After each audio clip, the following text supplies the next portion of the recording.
નમસ્કાર વિદ્યાર્થી મિત્રો, હું દુષ્યંત એચ જોશી, ગ્રામોદ્યોગ મંદિર પ્રાથમિક શાળા જુનાગઢ વતી આપ સૌનું આજે હું સ્વાગત કરું છું. આજના વિડીયોમાં આજે આપણે NMMS એટલે કે નેશનલ મીન્સ કમ મેરિટ સ્કોલરશિપ યોજના ની પરીક્ષા વિશે સમજૂતી મેળવશું. હાલમાં કોરોના મહામારીને અનુલક્ષીને આ પરીક્ષાના આવેદનપત્રો આમ તો 19/11થી શરૂ થઈ ગયા છે અને હાલમાં જ આ ઓનલાઈન આવેદનપત્ર ભરવાનો સમયગાળો વધ્યો છે. તારીખ 31 ડિસેમ્બર સુધી આ પરીક્ષાના ફોર્મ આપણે ભરી શકશું. તો આજના વિડીયોમાં આપણે NMMS પરીક્ષાના હેતુ, પરીક્ષાનો કાર્યક્રમ, પરીક્ષાનો અભ્યાસક્રમ, વિદ્યાર્થીઓની લાયકાત, પરીક્ષા ફી, આવક મર્યાદા તેમજ ક્વોલિફાઈંગ ગુણ વિશેની આપણે વાત કરવાના છીએ. તો સૌપ્રથમ NMMS પરીક્ષા એટલે નેશનલ મીન્સ કમ મેરિટ સ્કોલરશિપ યોજના એ રાજ્યમાં નબળી આર્થિક સ્થિતિ ધરાવતા તેજસ્વી વિદ્યાર્થીઓ ધોરણ 12 સુધી અભ્યાસ પૂર્ણ કરી શકે તથા ઉચ્ચતર માધ્યમિક શાળામાં ડ્રોપઆઉટ રેશિયો ઘટે તે હેતુથી ધોરણ 8માં અભ્યાસ કરતા વિદ્યાર્થીઓ માટે આ NMMS એટલે કે નેશનલ મીન્સ કમ મેરિટ સ્કોલરશિપની યોજના MHRD ન્યૂ દિલ્હી તરફથી અમલમાં મૂકવામાં આવેલ છે. રાજ્ય પરીક્ષા બોર્ડ ગાંધીનગર દ્વારા આ પરીક્ષા તારીખ 28/2/2021 રવિવારના રોજ આ લાભાર્થીઓની પસંદગી માટેની યોજવામાં આવશે. આવેદનપત્ર મેં હમણાં જ વાત કરી વિડીયોની શરૂઆતમાં કે છેલ્લી તારીખ 31 ડિસેમ્બર 2020 છે. તો મિત્રો આપણે જલ્દીથી આ આવેદનપત્રો ભરવામાં આગળ આવીએ અને આપણે પસંદગી પરીક્ષામાં ઉત્તીર્ણ થઈ અને આ યોજનાનો લાભ લઈએ. શિષ્યવૃત્તિ છે પણ પરીક્ષા પણ છે. શિષ્યવૃત્તિની પરીક્ષા લેવાયા બાદ જિલ્લાવાર કેટેગરી અનુસાર નિયત કોટામાં મેરિટમાં આવતા વિદ્યાર્થીઓ માટે ₹1000 લેખે માસિક એમ દર વર્ષે ₹12,000 જેવી માતબાર રકમ વિદ્યાર્થીઓને તેમના એકાઉન્ટમાં જમા કરવામાં આવે છે.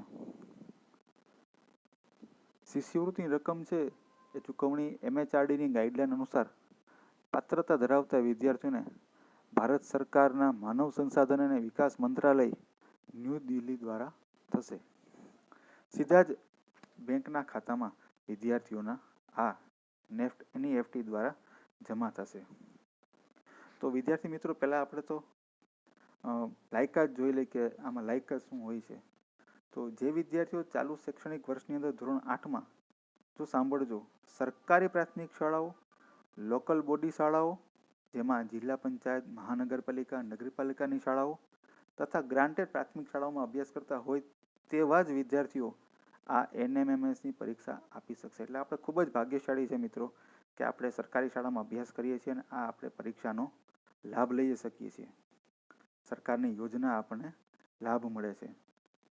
તો વિદ્યાર્થીની વાત કરીએ કેટેગરી મુજબ, જનરલ કેટેગરી અને OBC અધર બેકવર્ડ ક્લાસ અથવા SEBC કેટેગરીના વિદ્યાર્થીઓએ ધોરણ 7માં ઓછામાં ઓછા 55% ગુણ અથવા સમકક્ષ ગુણ મેળવેલા હોવા જોઈએ.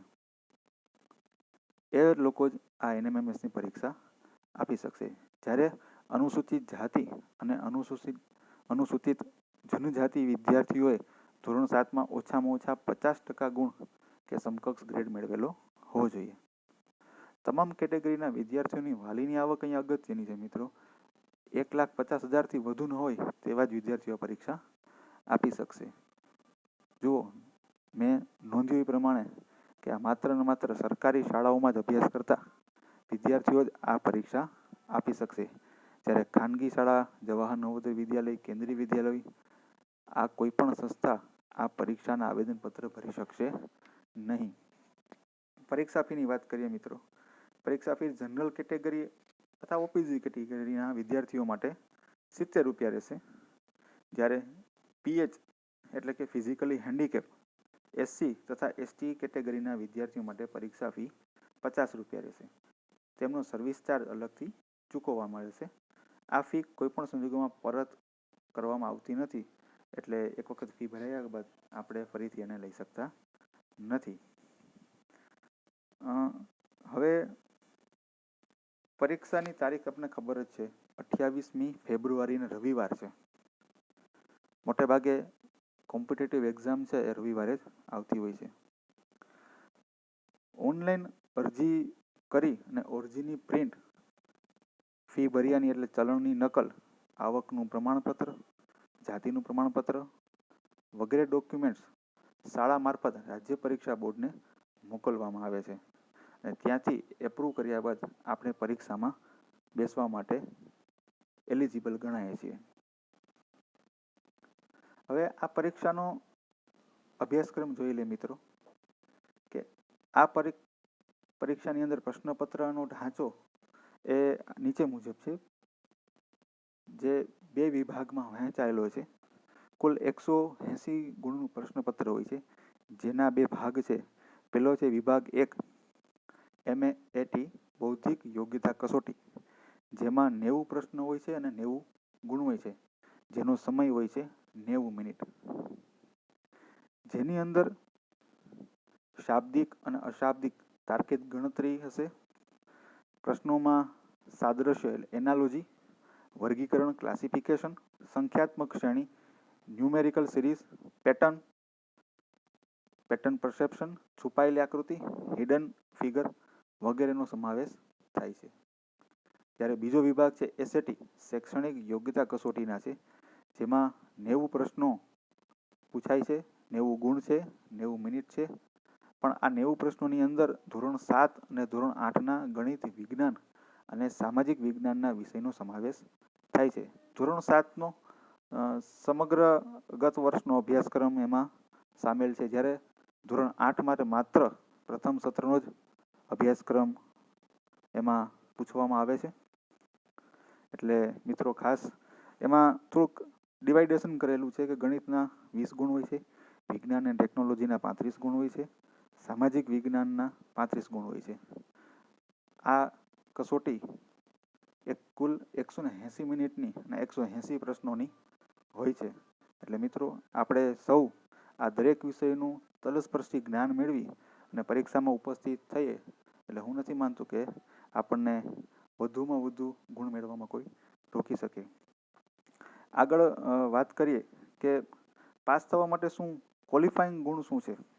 તો ક્વોલિફાઈંગ ગુણની વાત કરીએ તો જનરલ અને ઓબીસી કેટેગરીના વિદ્યાર્થીઓએ બંને વિભાગમાં મળીને કુલ 40% ગુણ મેળવવાના છે, તથા એસસી અને એસટી કેટેગરીના વિદ્યાર્થીઓએ બંને વિભાગમાં મળીને કુલ 32% ગુણ મેળવવાના રહેશે. ત્યારબાદ ક્વોલિફાઈંગ ગુણ મેળવનાર વિદ્યાર્થીઓ પૈકી જિલ્લાવાર કેટેગરીવાર નક્કી કરેલ કોટા મુજબ મેરિટમાં આવતા વિદ્યાર્થીઓને શિષ્યવૃત્તિ માટે પાત્રતા બનશે. એટલે આપણે દરેક કેટેગરી વાઇઝ એના જિલ્લાના કોટા નક્કી થયેલા છે. એમાં મેરિટમાં પ્રથમ હરોળમાં આવેલ વિદ્યાર્થીઓને તેમને શિષ્યવૃત્તિ એટલે કે આ નેશનલ કમ મેરિટ સ્કોલરશિપનો લાભ મળવાપાત્ર છે. પરીક્ષાનું માધ્યમ અંગ્રેજી અને ગુજરાતી બંને છે. તમે ઓનલાઈન ફોર્મ ભરતી વખતે જે માધ્યમ સિલેક્ટ કરી હશે એ માધ્યમનું પ્રશ્નપત્ર બહુ વિકલ્પ પ્રમાણનું એટલે કે હેતુલક્ષી સ્વરૂપ મલ્ટિપલ ચોઇસ ક્વેશ્ચન એટલે કે MCQs પ્રકારના રહેશે. દરેક પ્રશ્નોનો એક ગુણ છે અને ખોટા જવાબના કોઈ નેગેટિવ ગુણ નથી. દરેક પ્રશ્નનો એક જવાબ છે. એક વાત અંધ વિદ્યાર્થીઓ માટે જાણી લઈએ કે 30 મિનિટનો તેમને વધારે સમય મળવા પાત્ર છે. એટલે કોઈ પણ એવા અંધ અશક્ત વિદ્યાર્થી હશે તો એને 30 મિનિટ વધુ મળી શકશે.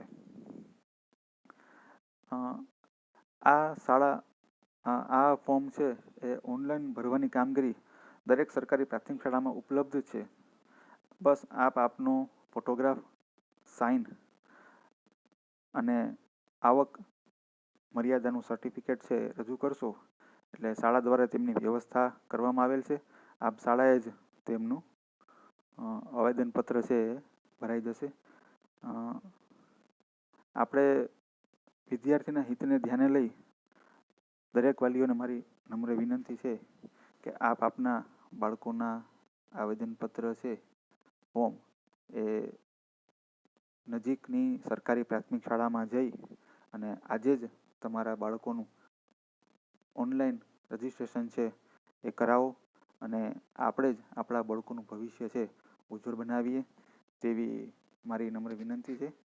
તો આપ સૌને આ વિડીયો ખૂબ જ મદદરૂપ થયો હશે એવી આશા સાથે વિરમું છું. જય ભારત, જય હિન્દ.